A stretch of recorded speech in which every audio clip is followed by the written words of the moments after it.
Hello and welcome to my YouTube channel. आज हम इस वीडियो में चैप्टर 1 ऑफ क्लास 8 डिस्कस करेंगे and this chapter name how when and where India and the modern world. आज हम इस topic में हमारे मॉडर्न वर्ल्ड के बारे में जानेंगे कि हमारा जब मॉडर्न जो पीरियड था वो जब स्टार्ट हुआ तो हमारे इंडिया में जो चेंजेस हुए उन चेंजेस के बारे में आज हम इसमें पढ़ेंगे। हमने अपने 7th क्लास के टॉपिक्स में हमने अपनी 7th क्लास की जो बुक थी उसमें हमने एंशियंट और मेडिवल इंडियन हिस्ट्री के बारे में जाना है। तो आज जो हमारी वाली जो बुक है, आज हम 8th क्लास में हैं, तो हमारी 8th क्लास का जो बुक है उसमें हम हमारी जो इंडिया का जो मॉडर्न पीरियड की जो हिस्ट्री है हम उसके बारे में जानेंगे। जो मॉडर्न पीरियड है ये जो हमारी बुक है और जो हमारा मॉडर्न पीरियड है वो उस टाइम के लोगों के बारे में, उनकी लोगों की जो लाइफ है उसके साथ साथ पॉलिटिकल और जो मिलिट्री इवेंट्स हुए थे उस पर एम्फेसिस डालता है। एंड जो हमारी इंडियन सोसाइटी में जो डेवलपमेंट हुए, चाहे वो एजुकेशन सिस्टम था या फिर टेक्नोलॉजी की अगर हम बात करें, तो इनका जो इम्पैक्ट था वो आर्ट पर किस तरीके से पड़ा, या फिर लिटरेचर की अगर हम बात करें या फिर आर्किटेक्चर, तो इन सब चीज़ों का जो इम्पैक्ट था टेक्नोलॉजी, एजुकेशन सिस्टम और जो हमारी इंडियन सोसाइटी का जो डेवलपमेंट था वो किस तरीके से आर्ट एंड लिटरेचर पर एंड आर्किटेक्चर पर इनका एम्फेसिस पड़ा, डेवलपमेंट किस तरीके से हुआ, ये सब कुछ आज हम इस वीडियो में डिस्कस करेंगे। अगर हम मॉडर्न पीरियड के लिए बात करते हैं, सबसे पहले हम उसके टाइम फ्रेम के लिए बात कर लेते हैं। तो हिस्टोरियन जो हैं उन्होंने हमारी इंडियन हिस्ट्री को कुछ अलग अलग डिफरेंट बेसिस पर उसको डिस्ट्रीब्यूट किया है, डिवाइड किया है। अगर हम जेम्स मिल की बात करते हैं जो कि एक ब्रिटिश थिंकर थे, उन्होंने अपनी बुक में एक हिस्ट्री ऑफ ब्रिटिश इंडिया, जो कि उनकी बुक का नाम था, उनकी बुक का नाम है, उसमें उन्होंने इंडियन सोसाइटी को, इंडियन हिस्ट्री को 3 पीरियड्स में डिवाइड किया है, हिंदू, मुस्लिम एंड ब्रिटिश। ये जेम्स मिल की अपनी एक जो बुक थी हिस्ट्री ऑफ ब्रिटिश इंडिया, उन्होंने अपने अकॉर्डिंग, जो कि ब्रिटिश थिंकर थे, उन्होंने अपने अकॉर्डिंग हमारे इंडियन हिस्ट्री को 3 पीरियड में डिवाइड किया, Hindu, Muslim and British. And जबकि हमारे देयर आर बहुत सारे हमारे यहाँ पर सिंप्लीफाइड डिसीजन उन्होंने डिवाइस किया है। इस तरीके से बहुत सारे और भी स्कॉलर थे जिन्होंने हमारी इंडियन हिस्ट्री को ancient, medieval and modern periods के हिसाब से डिवाइड किया है। ऑन दी अदर हैंड अगर हम बात करें कि जेम्स मिल की, तो उन्होंने हमारी इंडियन हिस्ट्री को Hindu, Muslim and Christian period के नाम से भी उन्होंने या उसको डिस्ट्रीब्यूट किया है। तो इस तरीके से अलग अलग जो हमारे ब्रिटिश थिंकर थे या फिर हमारे जो स्कॉलर्स थे, बहुत सारे ऐसे स्कॉलर्स हैं और हिस्टोरियन हैं जिन्होंने हमारी इंडियन हिस्ट्री को अलग अलग डिवाइड किया है, अलग अलग तरीके से 3 पीरियड में डिवाइड किया है। किसी ने Hindu, Muslim and British period के नाम से डिवाइड किया है, तो किसी स्कॉलर ने Hindu, Muslim and Christian periods के नाम से डिवाइड किया है। तो अगर हम और अदर स्कॉलर्स की बात करें तो कुछ स्कॉलर्स ने हमारी इंडियन हिस्ट्री को ancient, medieval and modern periods के नाम से डिवाइड किया है। तो इन सभी डिवीज़न्स के अपने अपने कुछ मेरिट्स एंड डीमेरिट्स हैं। आई मीन इनके सभी के कुछ ना कुछ अपने फ़ायदे और नुकसान भी हम कह सकते हैं, डिफेक्ट्स भी हम कह सकते हैं। तो अगर हम मॉडर्न मीन्स की बात करें, जो ये हमारा मॉडर्न वर्ड है, इसकी अगर हम बात करें तो ये मॉडर्न मीन्स क्या होता है कि period of history that you live in. जिस पीरियड में, जो हिस्ट्री का जो पीरियड है, आज हम मॉडर्न लाइफ के लिए बात करते हैं, तो yes we are living in modern period, हम मॉडर्न पीरियड में रह रहे हैं। तो इसी तरह से, लेकिन जो ये मॉडर्न पीरियड है, हमारे इंडियन हिस्टोरियंस ने इसको बहुत पहले जो टाइम था उसके लिए इसको डिस्क्राइब किया है, उस मॉडर्न हिस्ट्री के लिए भी इन्होंने डिस्क्राइब किया है, जिसमें कुछ इवेंट्स और जो उनका एडमिनिस्ट्रेशन का जो स्टाइल था उसके लिए भी इन्होंने, हमारे इंडियन हिस्टोरियंस ने, ये मॉडर्न वर्ड यूज़ किया है। तो जो मॉडर्न पीरियड में जो उस टाइम के जो स्टाइल था एडमिनिस्ट्रेशन का और जो इवेंट्स हुए, आर्ट एंड आर्किटेक्चर में जो डेवलपमेंट हुआ during late 18th century, 19th century and 20th century. It means कि जो लेट 18th सेंचुरी या फिर 19th सेंचुरी एंड जो 20th सेंचुरी में जो भी आर्ट एंड आर्किटेक्चर में एंड एडमिनिस्ट्रेशन में जो भी डेवलपमेंट हुआ वो सब मॉडर्न सोसाइटी से, मॉडर्न पीरियड से ही लिंक करता है। हमारे हिस्टोरियंस ने उसको मॉडर्न पीरियड का नाम दिया है। तो इसी प्रकार से अगर हम हिस्ट्री के लिए बात करते हैं, मॉडर्न हिस्ट्री ऑफ इंडिया के लिए अगर हम बात करते हैं, तो कुछ इवेंट्स एंड डेवलपमेंट्स इसमें कवर अप हुए थे, जो कि फर्स्ट ऑफ ऑल अगर हम बात करें तो establishment and the rise of the East India Company आ जाता है उसमें फर्स्ट नंबर पर, जिसमें ईस्ट इंडिया कंपनी का राइज हुआ, उदय हुआ और इस्टेब्लिशमेंट हुआ। एंड द नेक्स्ट आता है इसमें the British administrative system. British का एडमिनिस्ट्रेटिव सिस्टम आ चुका था, उन्होंने अपना एडमिनिस्ट्रेटिव सिस्टम इस्टेब्लिश कर लिया था। एंड थर्ड नंबर पे आता है उनकी जो इकोनॉमिक और जो रेवेन्यू पॉलिसीज़ थी अलग अलग तरीके की, जिनकी वजह से लोगों को बहुत ज़्यादा एक्सप्लॉयटेशन झेलना पड़ा, वो भी आ चुकी थी। एंड इंडस्ट्रियलाइजेशन का डेवलपमेंट हुआ। एंड नेक्स्ट आता है जो ग्रेट अपराइजिंग ऑफ 1857, जो कि इंडिपेंडेंस वॉर, जो the first war of independence थी, जिसको नाम दिया गया है कि 1857 में, क्योंकि बहुत बड़ा एक रिवॉल्ट हुआ था जिसे the first war of independence का भी नाम दिया गया था। And after that a new education system भी आया। एंड नेक्स्ट आता है उसके बाद में सोशियो रिलीजियस रिफॉर्म मोमेंट्स भी चलाए गए, कुछ सामाजिक और धार्मिक जो सुधार करने की जो ज़रूरत थी हमारे समाज में, उनके सुधारने के लिए कुछ मोमेंट्स चलाए गए हमारे इंडिया में। एंड कुछ फैक्टर्स आए थे जो कि नेशनलिज्म को जिन्होंने प्रमोट किया, दैट मीन्स राष्ट्रीयता को, राष्ट्रीय एकता को। उस टाइम पे लोग समझने लग गए थे कि नेशनलिज्म क्या है, तो कुछ ऐसे फैक्टर्स हुए जिनकी वजह से नेशनलिज्म को प्रमोट हुआ एंड प्रमोटिंग मिली उसको। एंड जो लास्ट आता है इसमें एक मेन इम्पॉर्टेंट इवेंट में, वो आता है Indian national movement and the freedom struggle. लोगों को समझ में आ चुका था, क्योंकि नेशनलिज्म उनके अंदर आ चुकी थी, तो लोगों को ये बात समझ आ गई थी कि जो इंडिया है वो हमारा कंट्री है। तो उन्होंने कुछ नेशनल मूवमेंट भी चलाए उस टाइम पर और हमारी अपनी फ्रीडम के लिए स्ट्रगल भी किया। तो इस तरह से अब जो बहुत सारे ऐसे मैंने जो हमारे हिस्टोरियंस हैं वो इसलिए इस पीरियड को कॉलोनियल ईरा भी बोलते हैं। तो सबसे पहले हम ले लेते हैं कुछ ऐसे ही इम्पॉर्टेंट जो इवेंट्स थे जिन्होंने 18th सेंचुरी में प्लेस किया। दैट मीन्स 18th सेंचुरी में जो हुए कुछ हमारे इवेंट्स जो कि रिप्रेजेंट करते हैं कि दबाव हुआ, जिनकी वजह से चेंज हुआ, जिनकी वजह से बदलाव आया हमारी इंडियन सोसाइटी में, हमारे इंडिया में। और जो हमारा इंडिया था वो भी इनकी वजह से, जब वो जो चेंजेस थे जब वो दूसरी कंट्री में हो रहे थे, तो हमारा जो इंडिया था वो भी उनसे अनटच्ड नहीं रह पाया।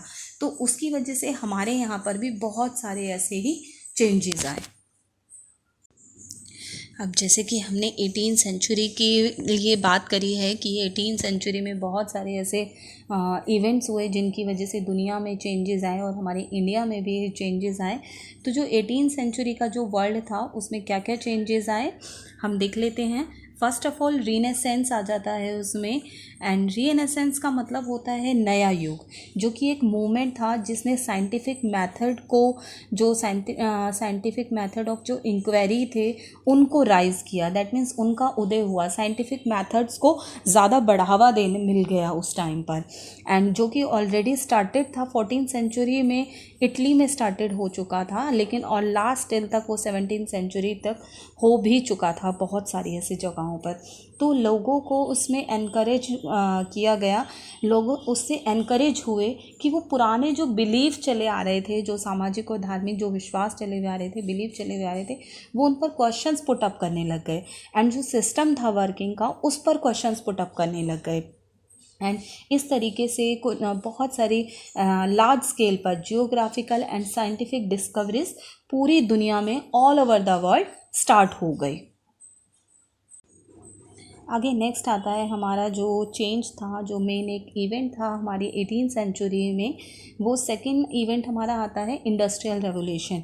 इंडस्ट्रियल रेवोल्यूशन की अगर हम बात करें, जब सी रूट की डिस्कवरी हुआ बिटवीन इंडिया एंड यूरोप, जब इंडिया एंड यूरोप के बीच के जो सी रूट का जब डिस्कवरी हुआ, तो यहाँ पर बहुत सारे ट्रिमेंडस एक इंक्रीमेंट हुआ ट्रेड में, व्यापार में एक बहुत ही शानदार उसमें इंक्रीमेंट हमें देखने को मिलता है उस टाइम की। अगर हम बात करते हैं, अगर हम ओल्ड डोमेस्टिक सिस्टम के लिए बात करें कि प्रोड्यूसिंग जो गुड्स की जो प्रोडक्शन होती थी, जो सामान की जो प्रोडक्शन होती थी, जो डोमेस्टिक सिस्टम के हिसाब से, जो घरेलू सिस्टम जिसको हम बोलते हैं घरेलू उद्योग, वो जब होती थी, लेकिन वो जो मार्केट की जो डिमांड थी वो उसको पूरा नहीं कर पाती थी, क्योंकि वो डोमेस्टिक सिस्टम के बेस पर होती थी और जो उसका स्केल था वो भी शॉर्ट में था। तो उसके बाद में इसीलिए एक न्यू सिस्टम जो प्रोडक्शन का था उसको रिप्लेस किया गया यहाँ पर। अब उसकी जगह क्या रिप्लेसमेंट हुआ, डोमेस्टिक सिस्टम की जगह एक नया फैक्ट्री सिस्टम आया।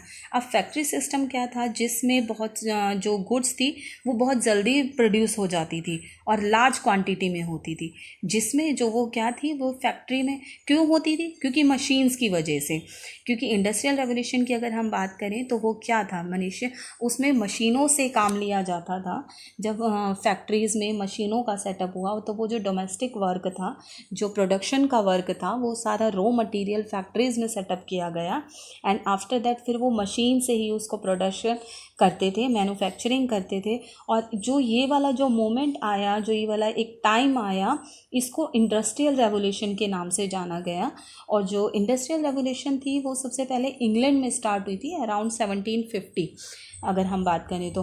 और इसके बाद वो इतनी स्पीड में चारों तरफ वो फैली, यूरोप के काफ़ी सारे देश में, यूरोप के काफ़ी सारे पार्ट्स में, एंड उसके बाद में पूरा दुनिया में, होल वर्ल्ड में ये बहुत ही मोमेंटम तरीके से, बहुत ही स्पीडली इसको जो इंडस्ट्रियल रेवोल्यूशन थी वो बहुत ही स्पीडली गैदर हुई। तो बहुत ही अच्छे तरीके से फिर ये जो इंडस्ट्रियल रेवोल्यूशन थी वो फैलने लगी। और क्योंकि जो उसमें इंडस्ट्रियल रेवोल्यूशन में अगर हम बात करें तो ऑर्गेनाइजिंग वर्क होता था फैक्ट्रीज़ में, जो कि एक कॉमन दिखता था इंडस्ट्रियल रेवोल्यूशन में। और जो एक फैक्ट्री होती थी उसमें वर्कर्स होते थे, मशीन होती हैं, हम आज भी देखते हैं। और रॉ मटेरियल होता है, उसमें सबसे पहले रॉ मटेरियल को ही पहुंचाया जाता है, डाला जाता है, यूज़ होता है, और उसके बाद में वो जो फिनिश्ड होता था, मैन्युफैक्चरिंग होती थी, फिनिश्ड प्रोडक्ट के रूप में उसकी फिनिशिंग होती थी। एंड अगर हम इंडस्ट्रियल रेवोल्यूशन के लिए बात करें तो इंडस्ट्रियल रेवोल्यूशन ने बहुत सारे चेंजेस दुनिया में लेकर के आया। और जो सबसे इम्पॉर्टेंट चेंज था वो था growth of colonisation. Yes, growth of colonisation, क्योंकि जब वो गुड्स का प्रोड्यूस्ड होने लगा फैक्ट्रीज़ में तो मार्केट की ज़रूरत पड़ने लग गई। जाहिर सी बात है, जब गुड्स जो है, सामान जो है, जो चीज़ें हैं, तो वो जब प्रोडक्शन बहुत ज़्यादा होगी तो मार्केट की भी नीड पड़ेगी। तो जो फैक्ट्रीज़ थी उनको रॉ मटेरियल के साथ साथ उनको वर्कर्स की भी ज़रूरत थी, तो इसीलिए, और मार्केट की भी ज़रूरत थी। तो ये जो सारे फैक्टर्स थे, इन्होंने यूरोपियन कंट्रीज़ को एनकरेज किया कि किस चीज़ के लिए, कि ताकि वो अपनी जो टेरिटरीज़ हैं और जो कॉलोनीज़ हैं वो उनको उन्हीं जो वो गुड्स थी, जो फिनिश्ड गुड्स थी, जो प्रोडक्शन थी, उनको वो बेचे। तो इसीलिए इस इंडस्ट्रियल रेवोल्यूशन के साथ साथ ग्रोथ ऑफ कॉलोनाइजेशन भी हुआ। तो अब उसके बाद आता है, इंडस्ट्रियल रेवोल्यूशन के बाद आता है अमेरिकन रेवोल्यूशन। अमेरिकन रेवोल्यूशन की अगर हम बात करें तो मॉडर्न टाइम की एक बहुत ही इम्पॉर्टेंट इवेंट माना जाता है अमेरिकन रेवोल्यूशन। अमेरिकन रेवोल्यूशन जो कि 1776 में स्टार्ट हुई, एंड जो कि इसका जो इम्पैक्ट था वो future course of world history पर पड़ा और वो उसको दिखाई भी दिया। क्योंकि जो रिवॉल्ट था, जो अमेरिकन रिवॉल्ट थी, ये 13 अमेरिकन कॉलोनीज़ की इंग्लिश गवर्नमेंट रूलिंग के अगेंस्ट थी। दैट मीन्स इंग्लिश गवर्नमेंट जो उस टाइम पे चल रही थी वो उसके अगेंस्ट थी 13 अमेरिकन कॉलोनीज़ की।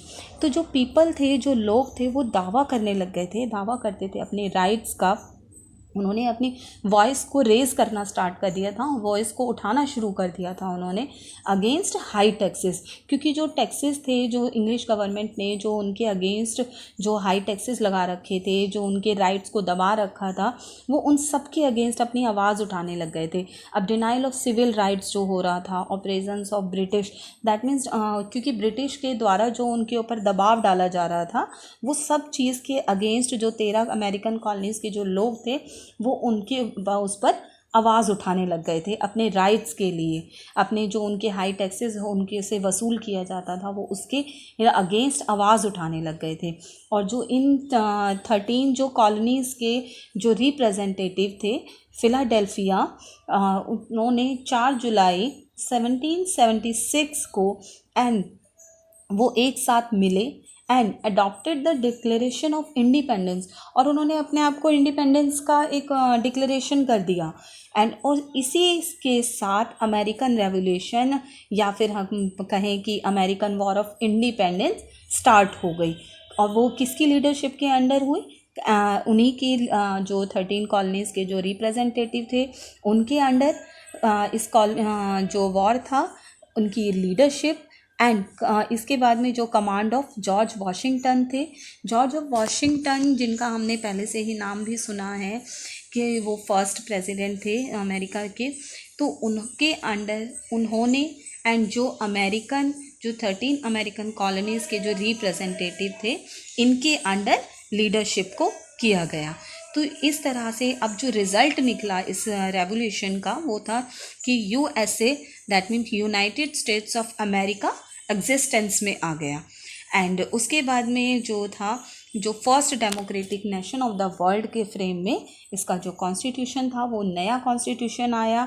एंड उसमें गारंटी किया गया कि जो सिटीजन्स हैं उनको फ्रीडम मिलेगी, स्पीच की फ्रीडम मिलेगी, दैट मीन्स बोलने की फ्रीडम मिलेगी, रिलीजन जो भी वो धार्मिक जो भी उनके धर्म हैं वो उसको अपना अडॉप्ट कर सकते हैं, अपना सकते हैं, उसको पब्लिसिटी कर सकते हैं।